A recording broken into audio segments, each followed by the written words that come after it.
Hi there, I'm Dr. Zoe. I'm glad you're here. This is the place for developing your strength as a woman and helping you navigate difficult relationships in your life, including that sometimes difficult relationship with yourself. Being a strong woman is not about what other people can see, and it's not about how loud you are about it. It's a quiet knowing. This isn't therapy, but you may feel like you've been to therapy after one of my episodes. Here, we also explore the intersection of psychology and faith, all with the purpose of creating a new kind of strong. Welcome to Redefining Your Superwoman. Welcome. I'm your host, Dr. Zoe, and today's topic is Strong Woman, Stop Trying to Control It All. Yes, I'm talking to you. But before we dive in, as always, I'm going to share my win and my fail. My win this week is that I got the biggest dose of encouragement from a friend right at the time when I needed it the most. You know, sometimes you just need that little pick-me-up to keep running your marathon. Ladies, I've said it a number of times and I've done 2 podcasts about it. You need girlfriends. You just do. You need good ones who will lift you up when you're down and walk this life journey with you. You gotta invest in those relationships. The return is so worth it. So my fail. I'm gonna own the fact that I'm killing it in all departments of my life right now, except the laundry department. I'm out of panties. Yeah, I just said that. Y'all, there are 7 of us in this house and the laundry is crazy. And yes, I have a housekeeper and no, I'm not ashamed about it. You just heard I said there were 7 people in my house, right? But she doesn't do our laundry because I feel like we should all be able to take care of our own laundry, and on most days we can. There was something about adding 2 more people, my mother-in-law and my son back home from college, that threw our laundry schedule off. Every time I go to the laundry room to try to do a load, both of the machines are completely full. I feel like I just never get a chance, like I'm back in college or something.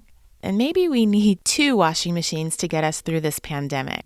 But then we're not even going anywhere, so I don't know why we have so much laundry. Isn't everybody else wearing like the same clothes every day? So I've done what any smart woman would do.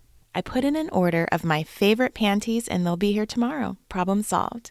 Can I call that a win and a fail? So on to the topic. Letting go of trying to control it all. How many times have you said or thought these words, just let me do it? I'm kind of feeling that way about the laundry right now. One of the most challenging things for a strong woman who strives to have things a certain way in her life is that she's also a control freak. That's not a clinical diagnosis.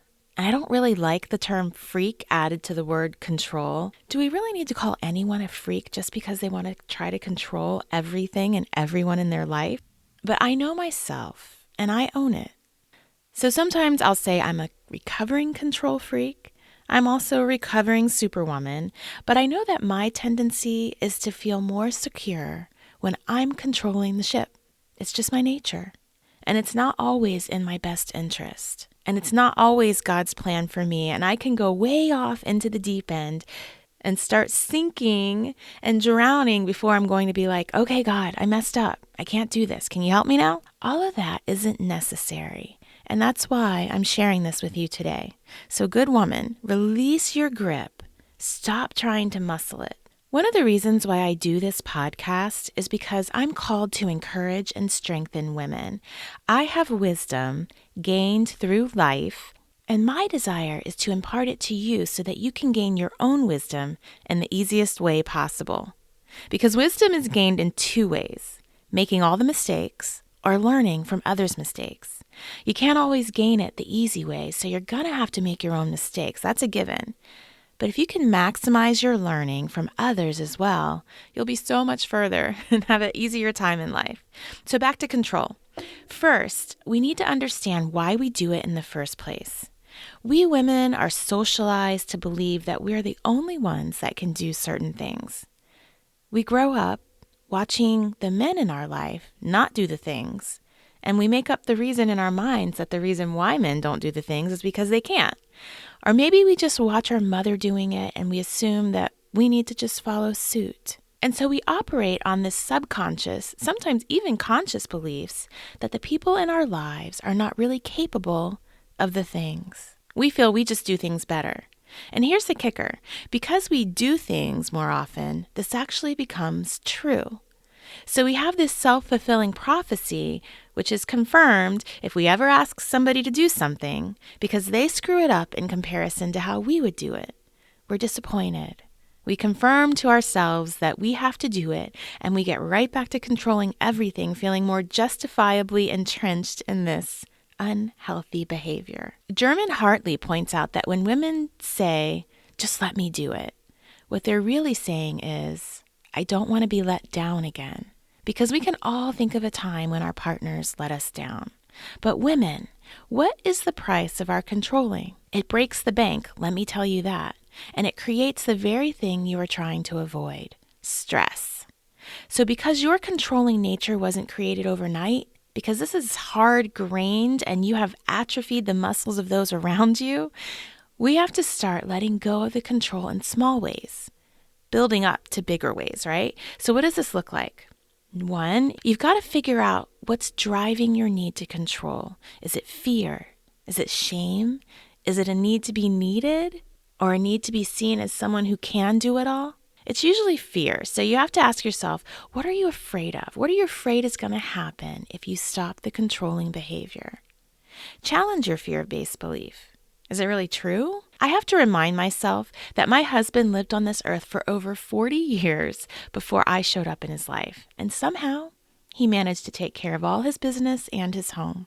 I also have to remind him, though, because I think he forgets sometimes. I also have to remind myself that I am raising capable children, and I want to continue doing that. So my belief that I have to take care of it all does not serve them well in their lives. And that is exactly why they are taking care of the laundry backlog today, not me. Remember, it takes time to learn how to be as fabulous as you are at getting stuff done. Teaching your people to fish may feel like a waste of time, but it's well worth the investment in time and energy that you get back for yourself and your family later. If your fear-based controlling behavior isn't working, then you need to do the opposite. And remind yourself that done is better than done your way.